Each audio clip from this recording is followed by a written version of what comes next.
You, John Fitzgerald Kennedy, do solemnly swear. I, John Fitzgerald Kennedy, do solemnly swear. That you will faithfully execute the office of President of the United States. That I will faithfully execute the office of President of the United States. And will, to the best of your ability. And will, to the best of my ability. Preserve, protect, and defend the Constitution of the United States. Preserve, protect, and defend the Constitution of the United States. So help you God. So help me God.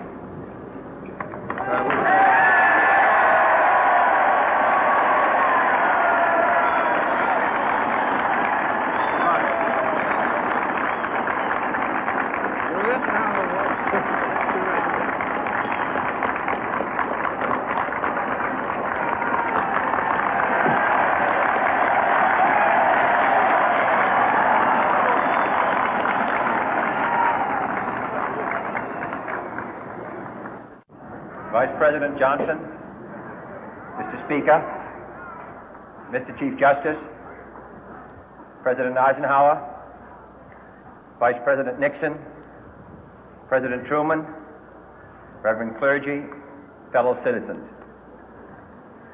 We observe today not a victory of party, but a celebration of freedom, symbolizing an end as well as a beginning, signifying renewal as well as change.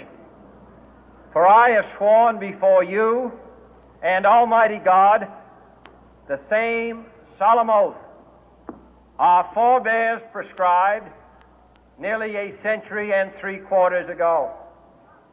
The world is very different now, for man holds in his mortal hands the power to abolish all forms of human poverty and all forms of human life.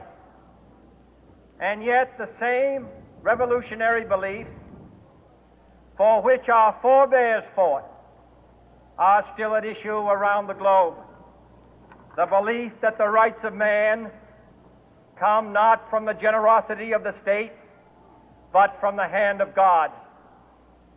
We dare not forget today that we are the heirs of that first revolution.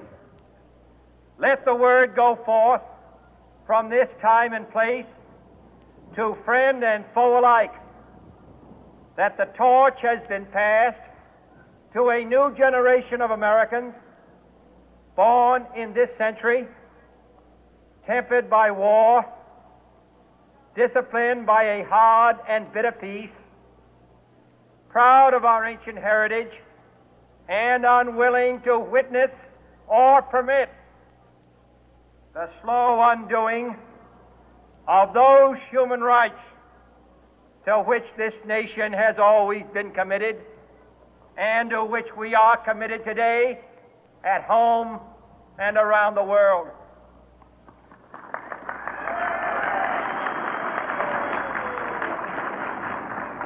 Let every nation know, whether it wishes us well or ill, that we shall pay any price, bear any burden, meet any hardship, support any friend, oppose any foe to assure the survival and the success of liberty.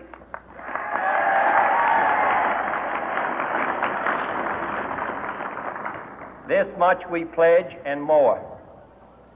To those old allies whose cultural and spiritual origins we share, we pledge the loyalty of faithful friends. United, there is little we cannot do in a host of cooperative ventures. Divided, there is little we can do, for we dare not meet a powerful challenge at odds and split asunder. To those new states whom we welcome to the ranks of the free, we pledge our word that one form of colonial control shall not have passed away, merely to be replaced by a far more iron tyranny.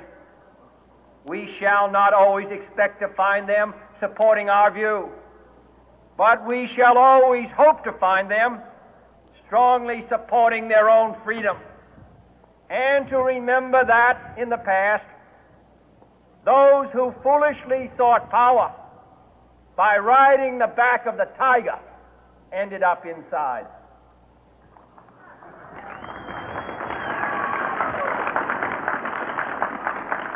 To those people in the huts and villages of half the globe struggling to break the bonds of mass misery, we pledge our best efforts to help them help themselves for whatever period is required, not because the communists may be doing it, not because we seek their votes, but because it is right. If a free society cannot help the many who are poor, it cannot save the few who are rich.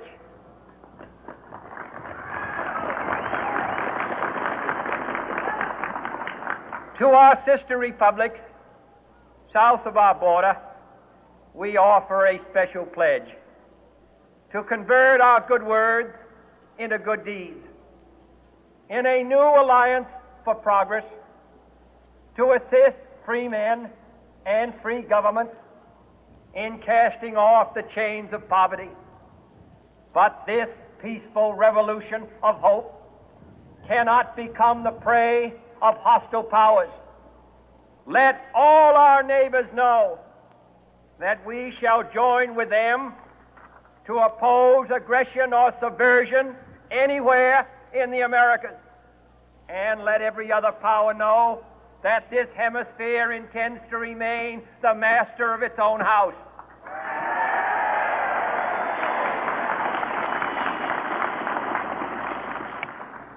To that World Assembly of Sovereign States, the United Nations, our last best hope, in an age where the instruments of war have far outpaced the instruments of peace, we renew our pledge of support to prevent it from becoming merely a forum for invective, to strengthen its shield of the new and the weak, and to enlarge the area in which its writ may run.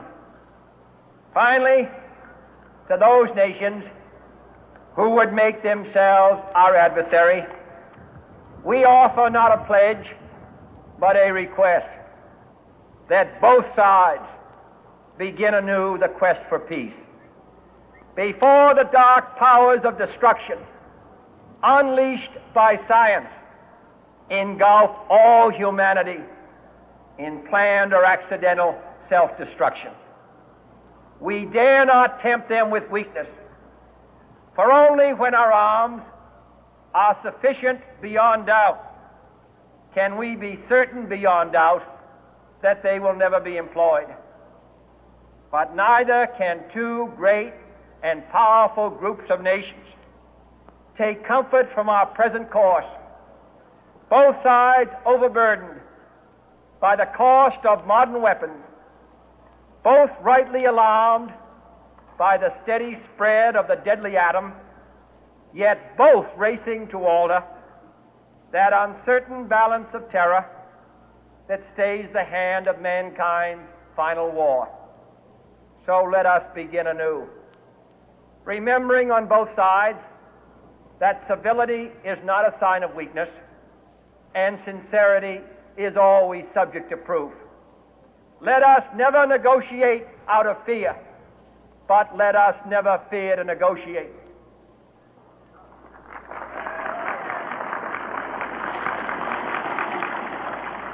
Let both sides explore what problems unite us, instead of belaboring those problems which divide us. Let both sides, for the first time, formulate serious and precise proposals for the inspection and control of arms, and bring the absolute power to destroy other nations under the absolute control of all nations.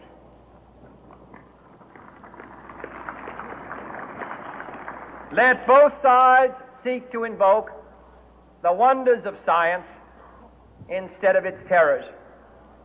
Together, let us explore the stars, conquer the deserts, eradicate disease, tap the ocean depth, and encourage the arts and commerce. Let both sides unite to heed in all corners of the earth the command of Isaiah to undo the heavy burden and let the oppressed go free. And if a beachhead of cooperation may push back the jungle of suspicion, let both sides join in creating a new endeavor, not a new balance of power, but a new world of law, where the strong are just and the weak secure and the peace preserved. All this will not be finished in the first 100 days, nor will it be finished in the first 1,000 days, nor in the life of this administration, nor even perhaps in our lifetime on this planet. But let us begin.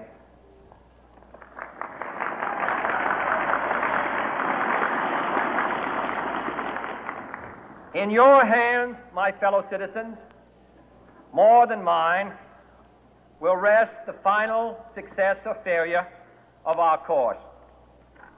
Since this country was founded, each generation of Americans has been summoned to give testimony to its national loyalty. The graves of young Americans who answered the call to service surround the globe.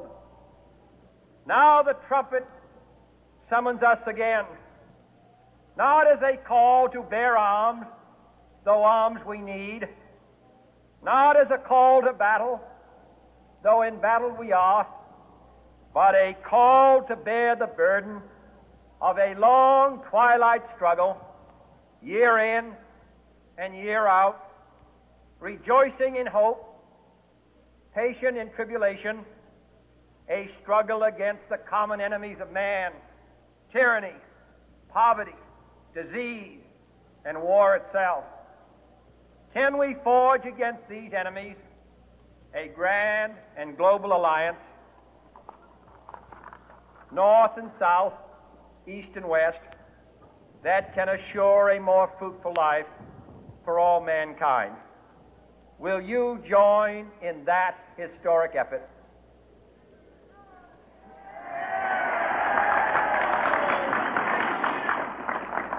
In the long history of the world, only a few generations have been granted the role of defending freedom in its hour of maximum danger.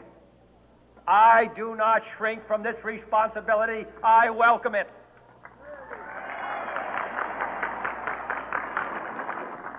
I do not believe that any of us would exchange places with any other people or any other generation.